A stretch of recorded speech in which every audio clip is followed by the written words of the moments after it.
So when we're working on having a more effective close guard, it's useful to find little spaces within the close guard position, grips and angles that you can achieve that are going to force reactions out of your partner or allow you to attack and get a sweep or a better position or a submission. So it's useful to break those positions down and kind of figure out your possibilities within them and then find creative ways to connect them together so that we can start to chain moves together into sequences from close guard fluidly. So let's take a look at some of the main attacking positions from close guard. So this is obviously getting a bit beyond the basics of, breaking people's posture, coming here. There's lots of different ways we can pull our knees over one shoulder or another and get different advantages. Obviously people will be posting on you and stuff like that.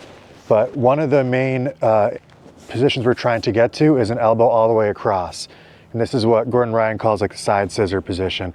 So one simple way we can get that is they're posting on us. If we can get to a 2-on-1 grip in some way and pull the knees in as we guide the elbow across, we're gonna reach the far lat. You can either post on the mat or just scissor your legs like so and reconnect to a bit more of a angled position like this.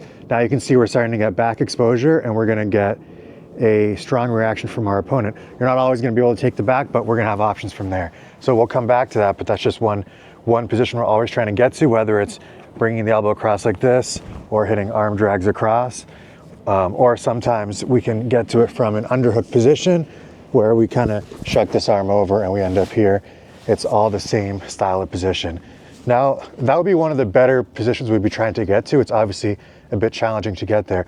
One other way we can start to get there a lot of times is as we're controlling and we're starting to try to get there in one position, they'll post over across on you and we can start to elbow post to the other side. So you can basically start to chain, even if you only know this one position. We're going to try to do this with the other positions I'm going to show, but you can start to chain just different sided scissor type entries like so by just getting them to post across on you. So now another option when we can't get the elbow all the way over is if we can just get it to center line and kind of lift our legs up. So this is what we can call a top block position. So if I can get the elbow just to center line, I'm maybe trying to get it all the way over and he's pulling back and in the middle, and I can throw my leg over the top like so. This is sort of a top lock position where I can start to try to enter arm bars, and it's going to get a strong reaction. Even if I don't get the arm bar, he's going to want to posture out and I can maybe enter into a different position there. Or this might create situations where they're posting across on you again and we can do that same type of entry to the side scissor like before.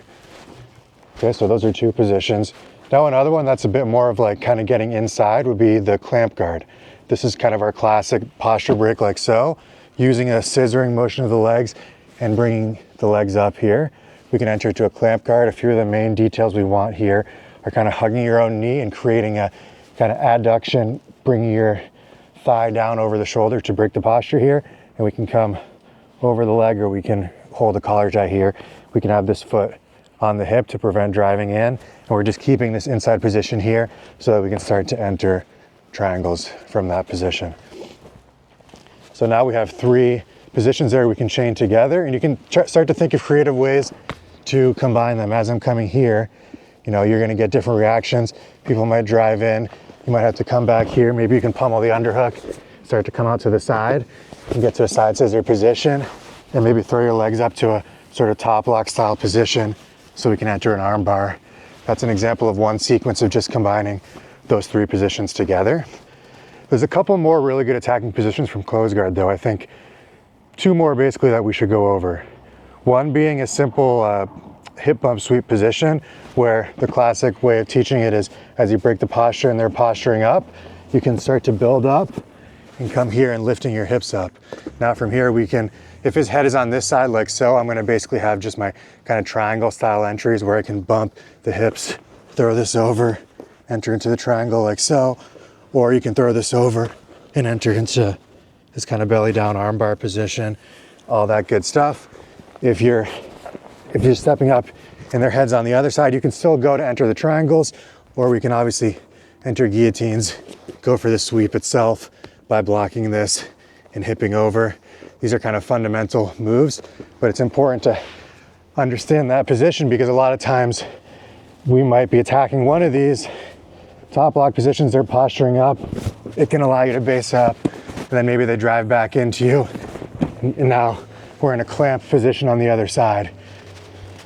So, you know, it's a standard thing to practice chaining armbar, omoplata, triangle from close guard, but it's useful to have an understanding of these different positions, start to chain them together creatively. You can come up with like CLA style games of how to do that. But this is the first step, is just kind of going through them. So we have the hip bump, and now the final one that I think is really useful to be aware of is just any type of scoop grip position. And these obviously chain really well, the classic pendulum sweep entries of where you start to attack the back here and they push into you, you get a scoop grip on the far side and coming up like so. But it's also going to be a very common grip for you to be able to get when people are posturing up out of your close guard and they're starting to stand, right? And when we can get this scoop grip, if we can start to bring this knee inside, now we're entering into K-guard style positions, but there's also ways of kind of staying in close guard and doing things here with this scoop grip. So just the final position here. I don't know if that was maybe 5 positions, but combining all of those together and then finding obviously ways to be really dangerous from those positions is going to be really useful. But I think that's kind of the first step, is getting familiar with those positions, getting creative, training them together. And then you can do positional rounds from each of those. You can practice your submissions from there. And we can do different videos on kind of good submission chains and attacks from each of those positions individually. But breaking those down is kind of the first step. So hope that was useful, and I'll see you in the next video. Is that decent?